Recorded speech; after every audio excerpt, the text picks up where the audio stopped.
दिसत जरी असला सुस्त तरी खूप जोरात अटॅक करणारा साप आहे. सेकंदाच्या 7व्या भागात 2 ते 3 फुटापर्यंत 4 फुटापर्यंत आरामात ह्या सापाने उडी मारलेली असते. आता किती वेळ झाला इथं आहे, तुम्हाला काही केलं त्यांनी? त्याच्यामुळे असे साप जाऊ द्या. आता ते बोराडे ताईंनी सांगितलं होतं त्याच्यामुळे येणं जरुरी होतं. पण साप मारू नका, साप तुमचे मित्रच आहेत. उंदरे खाऊन तुमचेच पिकाचं नुकसान जे आहे ते वाचवतात.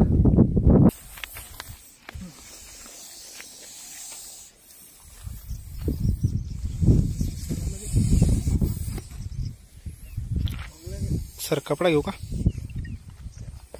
नमस्कार मित्रांनो, परत एकदा स्वागत आहे तुमचं माझ्या यूट्यूब चॅनलमध्ये.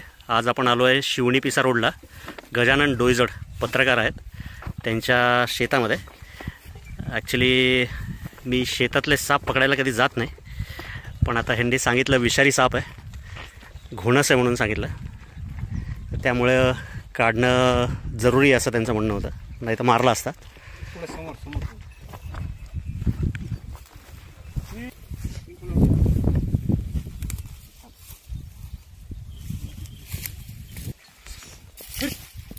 लक्ष कसं काय गेलं तुमचं?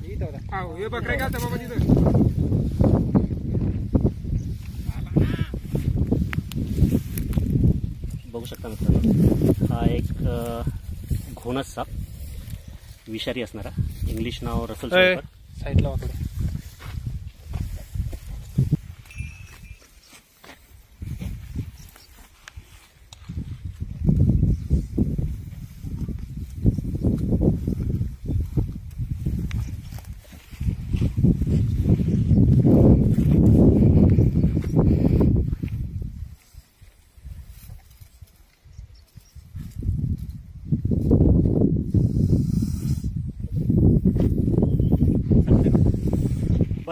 भरणी झाकण उघड.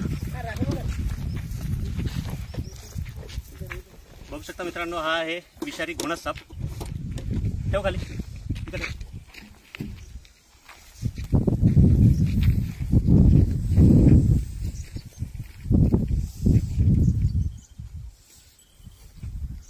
प्रयत्न करूयात.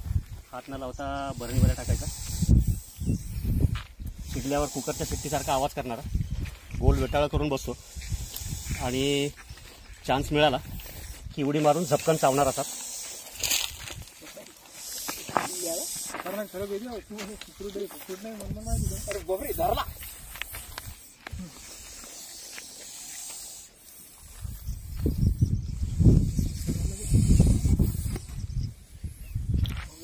सर कपडा घेऊ का?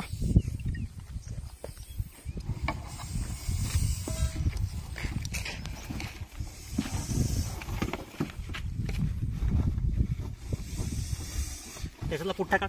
पुठ्ठा झाला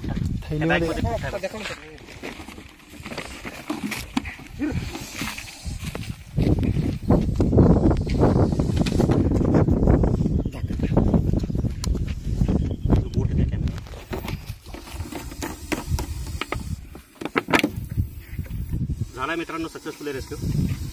आता असे साप जे आहेत ते राहायला पाहिजेत. थोडीशी काळजी घ्यायची की त्याच्या अंगावर पाय नाही पडला पाहिजे. आता किती वेळ झाला इथं आहे, तुम्हाला काही केलं त्यांनी? त्याच्यामुळे असे साप जाऊ द्या. आता ते बोराडे ताईंनी सांगितलं होतं त्याच्यामुळे येणं जरुरी होतं. पण साप मारू नका, साप तुमचे मित्रच आहेत. उंदरे खाऊन तुमचेच पिकाचं नुकसान जे आहे ते वाचवतात. त्याच्यामुळे असे साप राहिले पाहिजेत. ठीक आहे ना, आपल्याला ज्या वेळेला अडचण होती, आपल्या घरामध्ये आहे साप, तेव्हा काढणं जरुरीचं. पण हे त्याचं घर आहे ना, त्याच्या घरातून आपण त्याला पकडू लागलो ना, हे कुठलं संयुक्त आहे? आपल्या घरातून आपल्याला बाहेर काढलेलं जमल का? जेवढा जीव तुमच्यात आहे तेवढा जीव ह्याच्यातही आहे. फक्त एवढं जर तुमच्या बुद्धीचा विकास झालेला त्याचा झालेला नाही. बकऱ्या चरत असताना मुलगा बकरी खायला गेला तर त्याचा पाय पडणार तेवढा त्याला दिसल्यानंतर मग ते मी ते शेतामध्ये चक्कर टाकत होतो, तर त्यांचं पाहणं झालं. मग मी डोळ्यात आलो, काय ते साप आहे. मग येऊन बघितलं तर मग तिथं साप दिसला. मग मी म्हटलं, मी वनिता जायला फोन करून बोलवतो बकरी आणली. तर ते म्हणत आम्ही इथं घेरू आश्रमला आहे, तर मला जावेद भाऊचा नंबर देतो. त्यांच्याकडून नंबर घेतला आणि मग तुम्हाला कॉन्टॅक्ट केल्यानंतर तुम्ही लगेच आले. त्याबद्दल तुमचे मनापासून धन्यवाद. चालेल, आम्ही तर हे काम आमचं कामच समजतोय. फक्त तुम्ही ही एवढी काळजी घ्या की आता असे शेतातले जर असतील ना साप तर त्यांना जाऊ द्या, राहू द्या शेतामध्ये. काय हरकत नाही. पण कसं आता हे बकऱ्या वगैरे चारतात, मुलं ढोरं चारतात, पायात बोटं घालून फिरायचं फक्त. तरी पण आता कसं जवळ गेल्यानंतर त्याच्या अंगावून गेला तो.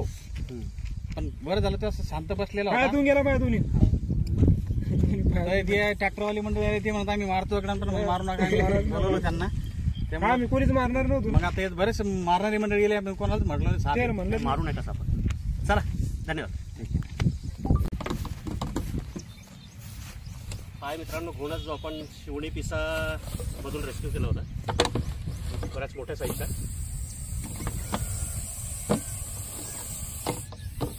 बघा चिडल्यानंतर कसा कुकरच्या शिट्टीसारखा जोरात आवाज करतो. घोणच साप, विषारी, हिमोटॉक्सिक वेनम आहे सापाचं. शेवाळी कलरचा आणि अंगावर काळ्या रंगाच्या रुद्राक्षाची माळ असल्यासारखी एक सेंटरला लाईन असते आणि दोन्ही साईडनी ब्लॅक कलरचे गोल गोल धब्बे असतात. ही या सापाची ओळख. डोकं त्रिकोणी, चिडल्यानंतर गोल वेटोळे घालून बसतो आणि कुकरच्या शिट्टीसारखा जोरात आवाज करतो.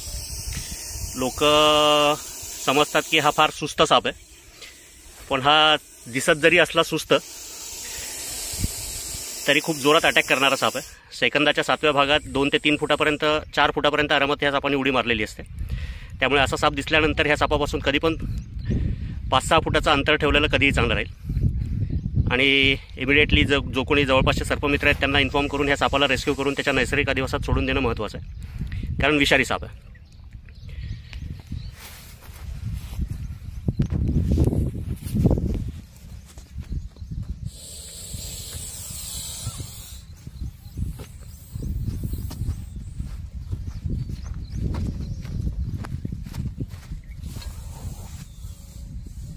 दिले सोडून मित्रांनो ह्या सापाला याच्या नैसर्गिक अधिवासात. जर व्हिडिओ आवडला तर लाईक करा, सबस्क्राईब करा आणि कमेंट करायला विसरू नका. धन्यवाद.